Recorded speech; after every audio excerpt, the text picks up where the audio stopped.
Je voudrais acheter une Bible, je voulais acheter une Bible indonésienne. J'étais sur le point d'aller en Indonésie. C'était pendant mon voyage, lorsque je suis venu ici en 1977. Excusez-moi. En 1977, j'étais ici et j'ai donné une conférence quelque part. Ici, à Tucson, à Phoenix, Arizona, ici ou là. J'étais en tournée de conférence. J'étais sur ma route vers l'Amérique, vers l'Indonésie. Et j'ai une habitude qui est, si je vais dans un nouveau pays, j'essaie d'apprendre la langue des natifs, des lieux. En quelque sorte, cela m'ouvre leur cœur. Si je peux prononcer quelques mots dans leur langue, vous savez, c'est la nature humaine, vous pouvez toucher le cœur d'un homme beaucoup mieux dans sa langue maternelle que dans toute autre langue étrangère. Aussi, je voulais avoir quelques connaissances d'indonésien et j'ai l'idée d'obtenir ce genre de choses en possédant la Bible, dans cette langue.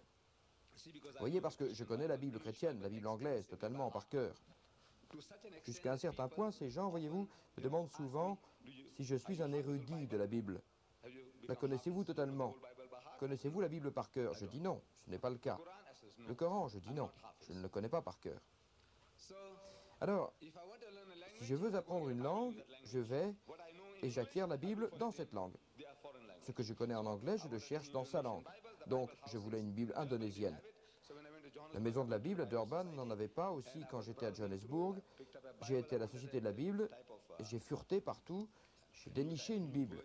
Je voulais un genre de nouvelle version. Puis, j'ai déniché une grecque, une traduction anglaise du Nouveau Testament, un livre assez cher. Et pendant que je faisais cela, le conservateur me regardait. Vous savez, avec ma tête bizarre et ma barbe, il était presque intrigué de me voir prendre ces volumes très chers.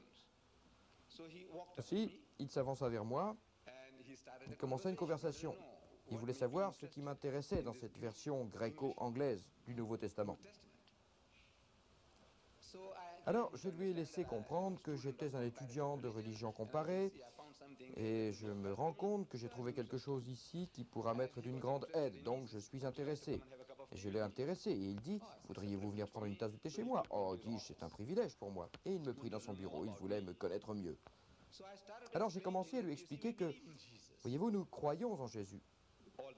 Toutes les choses que je vous ai dites. Un des plus grands messagers de Dieu, sa miraculeuse naissance, ses nombreux miracles. Et j'ai commencé à lire ces versets du Coran. L'ange a dit au Marie, etc., dans cette traduction. Et j'ai affirmé que si Dieu veut créer, il dit quand il veut créer, il dit tout simplement soit et la chose est. Et quand j'en suis venu à ce point, il a dit regardez, c'est la même chose dans la Bible. J'ai dit aucun doute. En apparence, c'est identique. Si un chrétien de n'importe quelle église ou dénomination, s'il rencontre ces versets de la Bible anglaise, sans le texte arabe face à face, dans un millier d'années, il n'aura aucune idée qu'il est en train de lire le Coran. Un chrétien, n'importe quel chrétien, à moins qu'il soit universitaire ou missionnaire, qu'il ait déjà une connaissance de ce que croient les musulmans.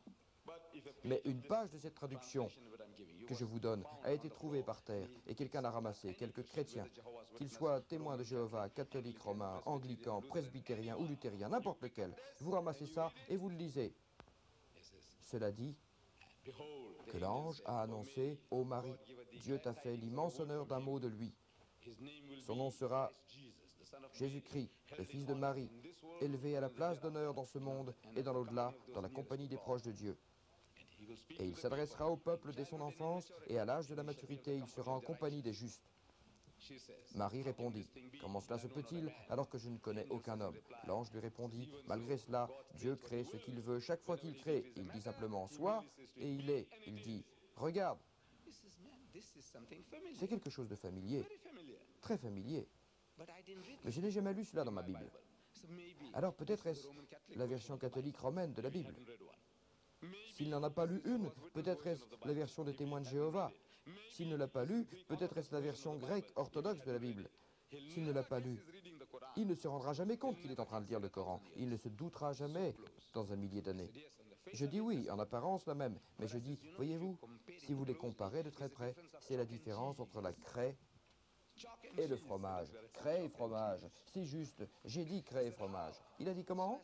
Alors je commence à lui expliquer. Je lui dis, regarde, dans le Coran, il nous est dit que pour Dieu, quand il veut créer, il le veut simplement. Dans la Bible, on nous dit que le Saint-Esprit viendra sur Marie. Comment? Comment viendra-t-il sur elle? Comment? Et elle sera sous la sauvegarde du Très-Haut. Comment? Comment sera-t-elle sous son ombre? Comme un homme ou un animal? Comment peut-il avoir une ombre? Voyez-vous, maintenant, nous savons que ça ne signifie pas cela, mais la langue ne peut qu'être proche de la terre terrestre. Si terrestre que vous êtes, proche de l'athée et de l'agnostique, le bâton pour te faire battre. Comment le Saint-Esprit vient sur elle? Dans l'Évangile selon Matthieu, on nous dit qu'avant d'être ensemble, Joseph et Marie, comme mari et femme, elle a été trouvée avec un enfant par l'opération du Saint-Esprit. C'est lui qui a fait le travail, le Saint-Esprit. Il a semé, la langue est ici terrestre, si bassement terrestre. Le Coran dit, pour lui, pour créer quoi que ce soit, il lui suffit de le vouloir et cela est. Je dis qu'entre ces deux versions, ce sont deux versions de la naissance de Jésus, il y a deux images, l'image coranique et l'image biblique. Je dis laquelle préféreriez-vous donner à votre fille? Alors il baisse la tête de honte et il dit, je préférerais lui donner la version coranique de la naissance de Jésus. Il nous est dit, avant que nous en arrivions là, la naissance, qu'il parlerait à son peuple pendant son enfance et sa maturité. Comme un enfant, aussi bien qu'un homme mûr. Et maintenant, nous avons la confirmation de ce qui est arrivé. C'est un miracle qu'un petit enfant, un enfant, peut parler. C'est un miracle. Nous lisons dans la sourate de Mariam, Mariam signifie Marie. Il y a un chapitre du Coran sacré en l'honneur du nom de la mère de Jésus-Christ. Mariam, Marie. Il n'y a pas un livre dans la Bible qui est une encyclopédie de 66 livres pour les protestants et de 73 livres pour les catholiques romains. 73 livres, c'est une encyclopédie, c'est une librairie. Une encyclopédie de 73 livres, une encyclopédie de 66 livres. Il n'y a pas un seul qui s'appelle Marie en l'honneur de la mère de Jésus. Il n'y a rien. Vous avez la Genèse, l'Exode, le Lévitique, les Nombres, le Deutéronome, Matthieu, Marc, Luc et Jean, Paul, Pierre, les Corinthiens, les Philistins, les Galiléens. Mais il n'y a pas de Marie. Dans le Coran est mis en valeur un chapitre appelé la sourate de Mariam, le chapitre de Marie en l'honneur du nom de la mère de Jésus-Christ. Nous ne prononçons jamais son saint nom, le nom de Jésus, ou son saint nom, le nom de la mère de Jésus, sans dire respectueusement « Seigneur Jésus, que la paix soit sur lui ». Tous les prophètes des fils d'Israël, Moïse le bien-aimé, que la paix soit sur lui. David le bien-aimé, que la paix soit sur lui, sans dire Hazrat ou en disant paix sur lui. Si un érudit musulman universitaire parmi nous, nous faisant des conférences, il dit Issa ou Jésus, nous le jetterons dehors. Vaurien, espèce de barbare.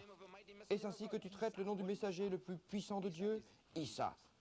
Qu'est-ce que c'est que Issa? Issa et Jésus. Ou Moussa.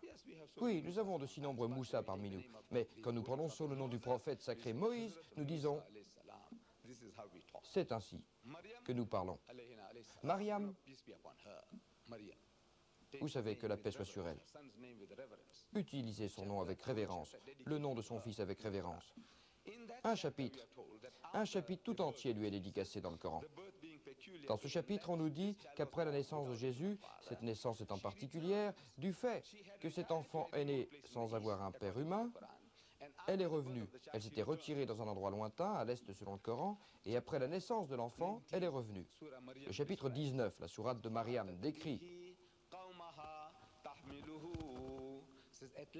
après ses couches, elle rapporta le bébé à sa famille, le portant dans ses bras. Ils s'exclamaient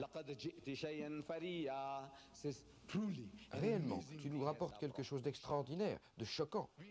Nous savons très bien que tu n'es pas marié et maintenant tu viens avec un enfant. Paradant dans le village sans aucune honte, un enfant illégitime.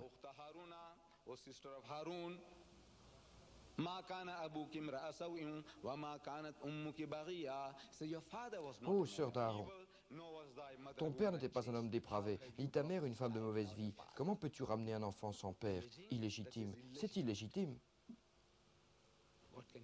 Que pouvait-elle faire? Comment peut-elle s'expliquer? Ils n'étaient pas en état de l'écouter. Elle ne pouvait leur dire, vous savez, j'ai entendu des voix et Dieu m'a donné la grande nouvelle et l'enfant est né désormais. Était-il en état d'écouter ce genre de